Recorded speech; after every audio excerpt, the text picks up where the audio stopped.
Sir, ನಾವು flower pot ಜನಾಂಗದವರು. ನಮ್ಮ ಪೇರೆಂಟ್ಸು ತುಂಬ ಸ್ಟ್ರಿಕ್ಟಾಗಿ ಹೇಳಿಬಿಟ್ಟಿದ್ರು, ನೀನು ಮದುವೆ ಆದರೆ ನಮ್ಮ ಜಾತಿ ಹುಡುಗಿನೇ ಮದುವೆ ಆಗಬೇಕು ಅಂತ. ಅವ್ರು ಹೇಳ್ದಂಗೆ ನಾನು ಒಂದು ಫ್ಲವರ್ ಪಾಟ್ ಹುಡುಗಿನ ಹುಡ್ಕೊಂಬಂದೆ. ಅದಕ್ಕೆ ನಮ್ಮ ಪೇರೆಂಟ್ಸು ಅವಳು ಫ್ಲವರ್ ಪಾಟ್ ಹೌದಪ್ಪ, ಆದರೆ ಬೇರೆ ಸಬ್ ಕಾಸ್ಟು ಅಂದ್ಬಿಟ್ರು. ನನಗೆ ತುಂಬ ಹರ್ಟ್ ಆಗೋಯ್ತು. ಅದಕ್ಕೆ ಅವತ್ತಿಂದ ನನಗೆ ನನ್ನ ಪೇರೆಂಟ್ಸ್ ಹರ್ಟ್ ಮಾಡಿದ್ರು. ನಾನು ಯಾರಿಗೂ ಆ ಥರ ಹರ್ಟ್ ಮಾಡಬಾರ್ದು ಅಂತ ಸೇಫೆಸ್ಟ್ ಪಟಾಕಿ ಅದೇ. ನನ್ನ ಹೆಸರು ವಿಷ್ಣು ಚಕ್ರಪಾಣಿ ಅಂತ. ನಾನೊಬ್ಬ ಇಂಟ್ರೋವರ್ಟ್. ಆದರೆ ನಮ್ಮ ಮನೆಯವ್ರಿಗೆ ಇದನ್ನು ಎಷ್ಟು ಹೇಳಿದ್ರು ಅವ್ರಿಗೆ ಅರ್ಥನೇ ಆಗೋದಿಲ್ಲ ಸರ್. ಮನೆಗೆ ಯಾರಾದರೂ ಗೆಸ್ಟ್ಸ್ ಬಂದರೆ ಸಾಕು, ಬಾರಪ್ಪ ಡ್ಯಾನ್ಸ್ ಮಾಡು ಅಂತ ನನ್ನ ರೂಮಿಂದ ಹೇಳ್ಕೊಂಬಂದ್ಬಿಡ್ತಾರೆ.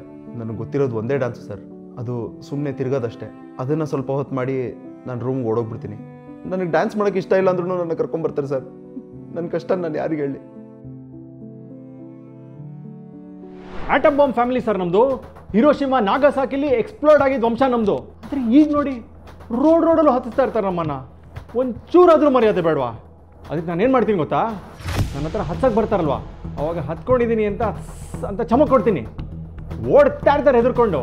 ಗೊತ್ತಾಗಬೇಕು ಅವ್ರಿಗೆ, ಭಯ ಬರಬೇಕು. ಸರ್, ನೀವು ಹಿರೋಶಿಮಾ ನಾಗಸಾಕಿ ಫ್ಯಾಮಿಲಿ ಅವ್ರು ಅಲ್ವಂತೆ. ನೀವು ಸುಮ್ಮನೆ ಹೆಸರಂತ ಇಟ್ಟಿರೋದು ಆಟಮ್ ಬಾಂಬ್ ಅಂತ ನಿಮಗೆ.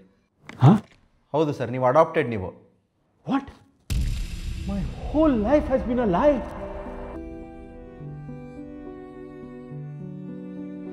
ಸರ್, ನನ್ನ ಹೆಸರು ಸುರೇಶ್ ಸುರೇಂದ್ರನಾಥ್ ಬತ್ತಿ ಅಂತ. ಶಾರ್ಟಾಗಿ ಸುರ್ಸುರ್ ಬತ್ತಿ ಅಂತ ಕರೀತಾರೆ. ನಾನು ಸ್ಟಾರ್ಟಿಂಗಲ್ಲಿ ಬಂದಾಗ ನನ್ನ ಫ್ರೆಂಡ್ಸು ನಾನು ಟಾಯ್ಲೆಟಿಗೆ ಹೋಗೋದನ್ನು ನೋಡಿ ಸುಸು ಬತ್ತಿ ಅಂತ ಇದ್ರು. ಆಮೇಲೆ ಗೊತ್ತಾಯ್ತು ಅವ್ರಿಗೆ ನಾನು ಇಲ್ಲದೆ ಫ್ಲವರ್ ಪಾಟು ಚಕ್ರ ಎಲ್ಲ ನಡೆಯಲ್ಲ ಅಂತ. ಈಗ ನನ್ನನ್ನು ಸರ್ಸರ್ ಬತ್ತಿ ಅಂತ ಕರೀತಾರೆ. ಸರ್, ನಾವು ರಾಕೆಟ್ ಜನ. ನಮಗೆ ಲೈಫಲ್ಲಿ ಅಷ್ಟು ಸೆನ್ಸ್ ಆಫ್ ಡೈರೆಕ್ಷನ್ ಇಲ್ಲ. ಈ ಕಡೆ ಹೋಗಬೇಕು ಅಂತ ಅಂದ್ಕೊಂಡಿರ್ತೀವಿ, ಆದರೆ ಸಡನ್ನಾಗಿ ದಿಕ್ಕಾಪಾಲಾಗಿ ಈ ಕಡೆ ಹೋಗ್ಬಿಟ್ಟಿರ್ತೀವಿ. ಕೆಲವು ಸಲ ಯಾರ್ದಾರೋ ಮನೆ ಒಳಗೆ, ಪಂಚೆ ಒಳಗೆ, ಕಾರ್ ಒಳಗೆಲ್ಲ ನುಗ್ಬಿಟ್ಟಿರ್ತೀವಿ ಸರ್. ಸೊ ಈ ಥರ ನಮ್ಮ ಜೀವನ. ಸರ್, ಈಗ ನಿಮ್ಮ ಆರ್ಥಿಕ ಪರಿಸ್ಥಿತಿ ಹೇಗಿದೆ? ಸರ್, ನಾವು ಬಡವರು ಸರ್. ನಾವು ಎಕ್ಸ್ಪ್ಲೋರ್ಡ್ ಆದಾಗ ತುಂಬ ಪ್ಲೇನು. ಆದರೆ ನಮ್ಮ ಕಸಿನ್ಸ್ ಇದ್ದಾರಲ್ವಾ, ಅವರು ಎಕ್ಸ್ಪ್ಲೋರ್ಡ್ ಆದಾಗ ಪ್ಯಾರಾಶೂಟು, ವಿಸಿಲ್ಲು ಎಲ್ಲ ಬರುತ್ತೆ. ಅವ್ರ ಲೈಫ್ ತುಂಬ ಕಲರ್ಫುಲ್ ಆಗಿದೆ ಸರ್.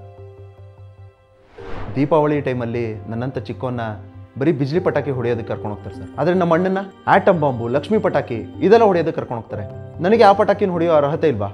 ಇದನ್ನೆಲ್ಲ ನೋಡಿದಾಗ ತುಂಬ ಬೇಜಾರಾಗಿ ಈ ಕೆಲಸನೇ ಬಿಟ್ಬಿಡೋಣ ಅನ್ಸುತ್ತೆ ಸರ್. ಆವಾಗ ನಮ್ಮ ತಾಯಿ ಹೇಳಿದ ಮಾತು ನೆನಪಾಗುತ್ತೆ. ಅವ್ರು ಹೇಳ್ತಾರೆ, ಪುಟ, ಪಟಾಕಿ ಯಾವುದೇ ಆಗಿರಲಿ ಹಚ್ಚೋರು ನಾವಾಗಿರಬೇಕು ಅಂತ. ಅದನ್ನು ಕೇಳಿಸ್ಕೊಂಡು ನಾನು ಈ ಕೆಲಸನ ಮುಂದುವರಿಸ್ತೀನಿ ಸರ್. ನನ್ನ ಹೆಸರು ಬಿಜ್ಲಿ ಅಂತ. ಸಮಾಜದಲ್ಲಿ ನಮ್ಮ ಜನಕ್ಕೆ ಒಂಚೂರು ಮರ್ಯಾದೆನೇ ಇಲ್ಲ ಸರ್. ಬೇರೆ ಪಟಾಕಿನೆಲ್ಲ ನೋಡಿದ್ರೆ ಎಷ್ಟು ಗೌರವ ಕೊಡ್ತಾರೆ, ಆದರೆ ನಮಗೆ ರೋಡಲ್ಲಿ ಒಂದೇ ಕೈಲಿ ಹಿಡ್ಕೊಂಡು ನಮ್ಮನ್ನ ಹೊಡೆದ್ಬಿಡ್ತಾರೆ ಸರ್. ಎಷ್ಟು ಚೀಪ್ ಅನ್ಸೋದಿಲ್ವ ಇದನ್ನೆಲ್ಲ ನೋಡಿದ್ರೆ? ಅದಕ್ಕೆ ಇದ್ರ ವಿರುದ್ಧ ಹೋರಾಡಬೇಕು ಅಂತ ನಾವೊಂದು ಯೂನಿಯನ್ನ ಕಟ್ಕೊಂಡಿದ್ದೀವಿ. ಅದ್ರ ಹೆಸರು ಸರ್ವರಕ್ಷಣಾ ಪಟಾಕಿ ಅಂತ, ಅಂದರೆ ಪಟಾಕಿ. ನಮ್ಮ ಯೂನಿಯನಲ್ಲಿ 100 ಜನ, 1000 ಜನ, 10,000 ಜನ, ಅಂದರೆ 100 ವಾಲ, 1000 ವಾಲ, 10,000 ವಾಲ, ಈ ಥರ ಎಲ್ಲ ಇದ್ದೀವಿ.